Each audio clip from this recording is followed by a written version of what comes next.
उत्तराखंड आपदा प्रबंधन समिति के उपाध्यक्ष माननीय विनय कुमार रोहेला अपने 3 दिवसीय तूफानी दौरे के चलते 3 किसान सहकारी चीनी मिल के गन्ना पेराई सत्र शुभारंभ के बाद जसपुर विधानसभा क्षेत्र में तीर्थ भोगपुर डाम क्षेत्र में पहुंचे, जहां ग्रामीणों ने तीर्थ भोगपुर डाम गुरुद्वारे पर फूल मालाएं पहनाकर जोरदार स्वागत किया। ग्रामीणों ने माननीय राज्य मंत्री के समक्ष अपने क्षेत्र की समस्याओं का पिटारा खोला, साथ ही पूर्व में किए गए विकास कार्यों की सराहना की, जिस पर माननीय मंत्री विनय रोहेला जी ने भोगपुर डाम क्षेत्र वासियों को आश्वासन देते हुए कहा कि जल्द ही भोगपुर डाम क्षेत्र राजस्व गांव घोषित किए जाने की घोषणा अंतिम छोर पर है और साथ ही सरकार की जन जन की योजनाओं का शीघ्र ही तीर्थ डैम क्षेत्र में जन जन तक पहुंचाई जाएगी। विनय रोहेला ने तो श्रीमान जी आए, उन्होंने पहले भी काम कराए हैं, जैसे पिलसना का हुआ, सड़क का हुआ, मगरेगा की मिट्टी दिलवा के, और दूसरा इन्होंने करवाया लाइट का। आज भी उन्होंने कहा है कि हम गुरुद्वारे में आए हैं, हमारे साथ में यहाँ बहुत लोग इकट्ठे हुए हैं।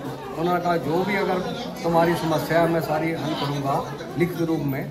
जैसे भी उनके साथ अधिकारी भी आए, उन्होंने नोट कर ली है कि जैसे हमारी सड़कों का खड्डे हैं, कुछ है, ये भी अगर करेंगे तो हम तो धन्यवाद करते हैं विनय रोहेला जी का। विनय रोहेला जी का धन्यवाद करते हैं कि वो एक साहब उनका ऐसा है कि वो काफ़ी सालों से यहाँ आ रहे हैं, काफ़ी दिनों का। पहले तो वैसे थे, अब तो मंत्री जी बन के आए हैं, आपदा मंत्री बन के आए हैं।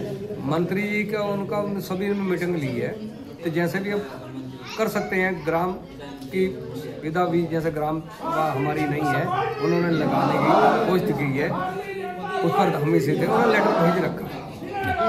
लेटर भेज रखा है। और भी काम हमारे हैं तो वो भी करवाएंगे, पर जैसे हमें जागरूक कर रहे हैं कि आप प्रधानमंत्री की राज्य में रहते हो, मुख्यमंत्री हम ही के राज्य में रहते हो, आपको विजिट नहीं किया जाएगा।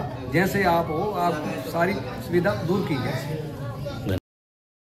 तपस्वी किसान भाई बहन रहते हैं, वो सुबह अपना गुरुद्वारे में जाके अपनी दिनचर्या बराबर करते हैं और शाम को भी गुरुद्वारे में पूजा करके दिनचर्या का समापन करते हैं। इस दिनचर्या में वो बीच का समय किसानी कार्य में बिताते हैं। किसानी कार्य के अंतर्गत इनका राशन कार्ड में दिक्कत है, यहाँ पर जो है शौचालय नहीं है, खाद नहीं मिलता, बिजली के कनेक्शन की समस्या बताई, पेंशन की बताई, राजस्व ग्राम न होने से वो बहुत दिक्कत है। मित्रों, हमने इन सब की समस्याओं का समाधान करने के लिए अभी इनसे सबसे चर्चा की है। और यहाँ पे जो सड़क की समस्या है, वन अधिनियम होने के कारण, वन्य क्षेत्र के होने के कारण यहाँ इन समस्याओं का प्रारंभ हुआ है।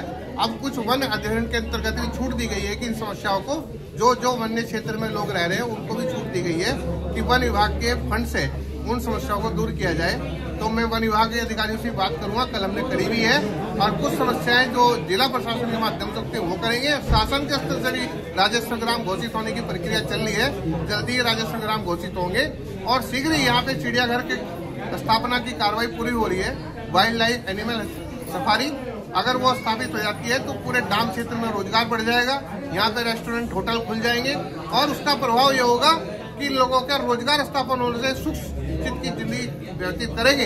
ऐसा मैं प्रयास कर रहा हूँ। निश्चित रूप से जो यहाँ की समस्याएं हैं उनका संज्ञान माननीय मुख्यमंत्री जी पूर्व में ले चुके हैं और अब फिर दोबारा कराएंगे और जल्दी ये सुविधाओं के हिसाब से जियो छात्रादेश जारी कराएंगे। प्रदीप श्रीवास्तव की रिपोर्ट।